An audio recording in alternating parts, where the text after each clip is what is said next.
Hello દોસ્ત, આજે આપણે ડિસ્કસ કરીએ છીએ એક ઉદાહરણ 1.9 12 સાયન્સ. તેની રકમ જોઈ લો જરા.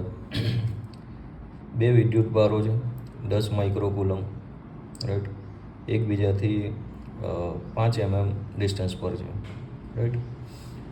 ડાયપોલની અક્ષ પર તેના કેન્દ્રથી 15 સેન્ટીમીટર દૂર આપણે વિદ્યુત ક્ષેત્ર શોધવાનું છે, અને બીજું વિદ્યુત ક્ષેત્ર છે લંબ રેખા પર 15 સેન્ટીમીટર દૂર, રાઈટ. આપણે જે શોધવાનું છે એ વિદ્યુત ક્ષેત્ર છે. તો હવે આ ઇન્ફોર્મેશનને આપણે સૌથી પહેલાં ડાયાગ્રામમાં પ્લોટ કરી દઈએ. જુઓ, બે વિદ્યુત ભાર છે, તો અહીંયા આપણે બે વિદ્યુત ભાર બતાવી દઈએ કે માની લો કે અહીંયા પોઝિટિવ છે 10 માઇક્રોકુલમ, રાઈટ. તો માઇક્રોકુલમ છે મતલબ 10 × 10⁻⁻6 કુલમ, રાઈટ. અને બીજો વિદ્યુત ભાર આપણે અહીંયા મૂકી દઈએ 10 માઇક્રોકુલમ. તો આ એક માહિતી આપેલી છે, એને કહીશું આપણે ક્યુની વેલ્યુ આપેલી છે, રાઈટ. બીજી માહિતી કે અહીંયા લખેલું છે કે બંને વિદ્યુત ભારો એકબીજાથી 5 mm અંતરે છે. તો આપણે બંને વિદ્યુત ભારોને એકબીજાથી બે વચ્ચેનું ડિસ્ટન્સ જે છે એ ડિસ્ટન્સ લખીએ 5 mm, અને આ જે ડિસ્ટન્સ છે જેને આપણે કહીએ છીએ ટ્વાઇસિંગ, રાઈટ.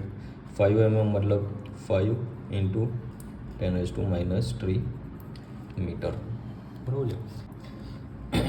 કઈ જગ્યા પર વિદ્યુત ક્ષેત્ર શોધવાનું છે? કેન્દ્રથી 15 સેન્ટીમીટર લંબ અક્ષ, બરાબર છે.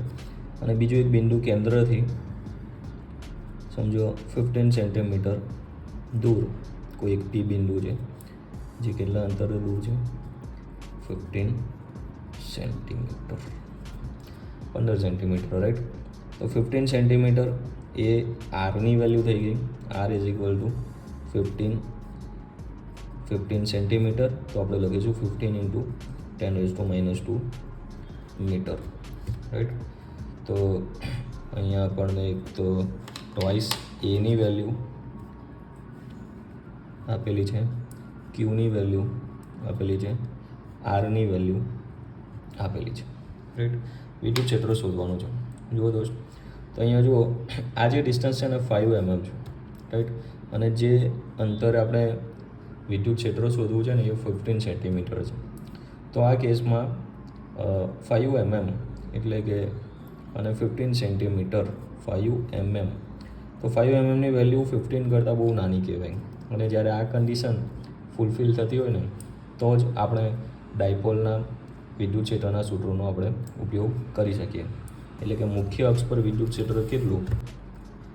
E is equal to twice KP/R⁵. અને બીજું સૂત્ર છે વિષુવ અક્ષ માટે. આ બિંદુ પર વિદ્યુત ક્ષેત્ર કેટલું? તો આપણે અહીંયા લખીએ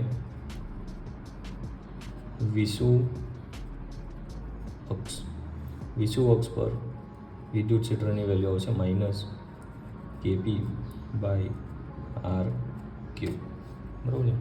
વિષુવ અક્ષ પર વિદ્યુત ક્ષેત્ર કેટલું? વિષુવ અક્ષ જે બિંદુ પર વિદ્યુત ક્ષેત્ર શોધવાનું છે એ ડિસ્ટન્સ પણ આ સેમ જ અંતર છે 15 સેન્ટીમીટર, એટલે કે 15 × 10⁻² મીટર, રાઈટ. તો બેમાંથી કોઈ પણ એકની જ કેલ્ક્યુલેશનની એકચ્યુઅલી રિક્વાયરમેન્ટ થશે. કેમ? સમજો જરા. કેની વેલ્યુ લખી દો આપણે, સિમ્પલ છે. કેની વેલ્યુ આપણે ડાયરેક્ટ લખીએ છીએ 8.89, અને આના કરતાં ઇઝી વેમાં લખવું હોય આપણે થોડુંક 9 × 10⁹ ઇન્ટુ વેલ્યુ શોધવી પડશે આપણે પીની, રાઈટ. બંને સૂત્રમાં પી આવે છે, પી ડાયપોલ મોમેન્ટ. તો સૌથી પહેલાં આપણે પીની વેલ્યુ શોધી કાઢીએ. અહીંયા હું પીની વેલ્યુ શોધું છું. P is equal to twice A into Q, બરાબર, ડાયપોલ મોમેન્ટ. તો ટ્વાઇસ એની વેલ્યુ ઓલરેડી ખબર છે, 5 × 10⁻³ રાઈટ. અને ક્યુની વેલ્યુ છે 10 × 10⁻⁶, રાઈટ. આના પરથી વેલ્યુ આવે છે 5 × -6 -3 -9 અને +1 -8. Right. Coulomb metre, coulomb capital, metre, finish. Dipole મોમેન્ટની વેલ્યુ, અને આ વેલ્યુ આપણે સબસ્ટિટ્યૂટ કરીશું ફોર્મ્યુલામાં, રાઈટ. તો પીની વેલ્યુ આપણને કેટલી મળેલી છે? 5 × 10⁻⁸ ડિવાઇડેડ બાય આર. આર અહીંયા લેવાના છે આપણે 15 × 10⁻². તો 15 × 10⁻², આરની વેલ્યુ સૂત્રમાં ક્યુબ છે તો આપણે લખી દો ક્યુબ, રાઈટ. ચાલો કેલ્ક્યુલેશન કરીએ, સિમ્પલ. 9 × 5 45 બાય 15 3375. તો અહીંયા આપણે લખીશું 3375 ઇન્ટુ 10⁻², મતલબ -6, રાઈટ. અહીંયા 9 × 45, 9 - 1 મતલબ 10⁻1, બરાબર.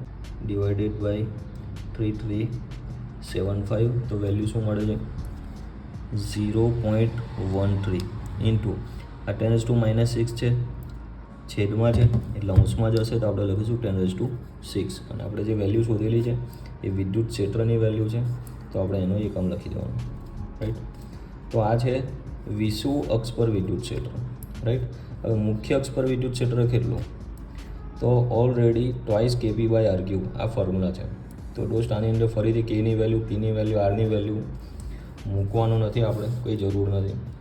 2 છે ને, 2 લખી દઈએ ઇન્ટુ kp/r³ ઓલરેડી આપણે ફાઇન્ડ કરેલું છે. kp/r³ કેટલી છે? 0.13 ઇન્ટુ 10⁻6, રાઈટ. તો વેલ્યુ કેટલી આવશે દેખાય છે તમને? 26. તો 0.26 ગુણ્યા 10⁻6, બરાબર છે. તો આ છે ન્યૂટન પર કુલમ, વિષુવ અક્ષનું વિદ્યુત ક્ષેત્ર. બોલો જરા, જે પણ કંઈક આન્સર છે એ આપણા ટેક્સ્ટબુકના આન્સર સાથે કન્ફર્મ કરી લઈશું.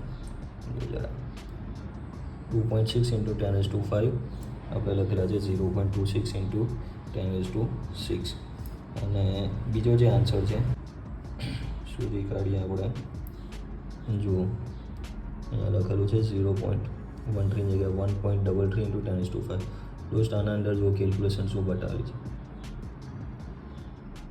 રાઈટ. અને આપણી કેલ્ક્યુલેશન જોઈએ તો પરીક્ષામાં આવી રીતના આપણે સમય બચાવીને શોર્ટમાં કેલ્ક્યુલેશન કરવાની. કેમ કે બોર્ડનો નિયમ છે કે તમારી કેલ્ક્યુલેશન જો ફિઝિક્સની દ્રષ્ટિએ અને મેથ્સની દ્રષ્ટિએ સાચી હોય તો એને પૂરેપૂરા માર્ક્સ આપવા પડે. તો ચોપડીમાં ઘણી લાંબી કેલ્ક્યુલેશન કરેલી છે, જે મારા ખ્યાલથી કંઈ રિક્વાયરમેન્ટ છે નહીં. તો આવી રીતના શોર્ટમાં તમે આન્સર લખી દેવાનો, વિષુવ અક્ષ, મુખ્ય અક્ષ. Okay, thank you.